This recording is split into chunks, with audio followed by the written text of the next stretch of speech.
پیارے بچوں، کیا آپ نے کبھی خانہ کعبہ کا خواب دیکھا ہے؟ ایک ننھا سا پیارا بچہ تھا، احمد۔ اس کا دل بہت چاہتا تھا کہ وہ حج پر جائے، لیکن کیا اس کا خواب سچ ہو سکا؟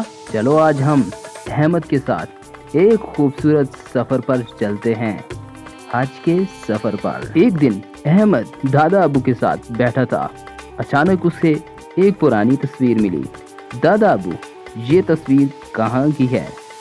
دادا ابو مسکرائے، بیٹا یہ خانہ کعبہ کی ہے، اللہ کا گھر، میں حج پر گیا تھا۔ احمد حیرت سے دیکھنے لگا۔ احمد نے کہا، دادا ابو کیا میں بھی حج پہ جا سکتا ہوں؟ دادا ابو نے پیار سے کہا، انشاءاللہ اگر تم دل سے چاہو تو ضرور جا سکتے ہو۔ احمد کی آنکھوں میں خوشی آ گئی۔ اسی رات احمد کو خواب آیا، وہ دادا ابو کے ساتھ مکہ میں ہے، ہر طرف روشنی، اللہ اکبر کی آوازیں۔ احمد خوشی سے جگمگا رہا تھا۔ احمد نے سفید احرام پہنا اور دادا ابو کے ساتھ اونچی آواز میں کہا، لبیک اللہم لبیک۔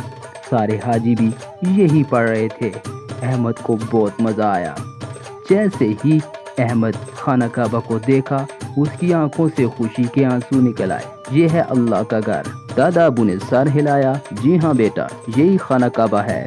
احمد نے دادا ابو کا ہاتھ پکڑا اور دونوں نے خانہ کعبہ کا طواف شروع کیا۔ وہ دل میں دعا کرتا جا رہا تھا، یا اللہ مجھے ہمیشہ اچھا بچہ بنا کر رکھ۔ اب وہ صفا پہاڑی سے مروہ کی طرف چلنے لگے۔ احمد کو حضرت ہاجرہ کی تلاش یاد آئی۔ اس نے سوچا، اللہ ہمیشہ مدد کرتے ہیں۔ سفر کے بعد احمد کو پیاس لگی۔ دادا ابو نے زمزم کا پانی پلایا۔ احمد نے خوش ہو کر پیا اور دعا کی، یا اللہ سب کو یہ پانی نصیب ہو۔ عرفات کے میدان میں سب ہاتھ اٹھا کر دعائیں مانگ رہے تھے۔ احمد نے بھی ہاتھ اٹھائے، یا اللہ میری امی ابو کو خوش رکھ، سب کو معاف کر دے۔ احمد نے دیکھا کچھ لوگ رو رہے ہیں، اس کا دل بھر گیا۔ دادا ابو نے کہا، یہ دن بہت خاص ہے، اللہ سب کی سنتے ہیں۔ پھر وہ جمعرات پہنچے۔ احمد نے چھوٹی کنکریاں شیطان کو ماری اور کہا، شیطان میرے پاس مت آنا۔ دادا ابو نے ہنستے ہوئے شاباش دی۔ قربانی کا دن آیا۔ احمد نے ایک پیارے سے بکرے کو دیکھا۔ دادا ابو نے بتایا، یہ حضرت ابراہیم علیہ السلام کی سنت ہے۔ احمد نے کہا، اللہ کے لیے سب کچھ قربان۔ قربانی کا گوشت احمد نے خود غریبوں کو دیا۔ ایک بچہ مسکرایا اور دعا دی۔ احمد نے دل میں خوشی محسوس کی۔ احمد نے مسجد میں شکرانے کی نماز پڑھی، دل سے کہا، یا اللہ مجھے نیک بچہ بنا دے۔ دادا ابو نے اسے گلے لگا لیا۔ صبح ہوئی، احمد نے آنکھیں کھولی، وہ ہنس پڑا، اوہ یہ تو خواب تھا، لیکن کتنا پیارا خواب تھا۔ احمد نے ناشتہ کرتے ہوئے سب کو خواب سنایا۔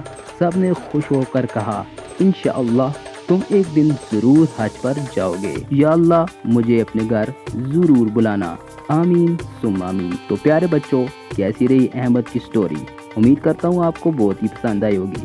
اگر پسند آئی ہے تو ویڈیو کو لائک کر دیں، چینل پر نئے ہیں تو چینل کو سبسکرائب کر دیں۔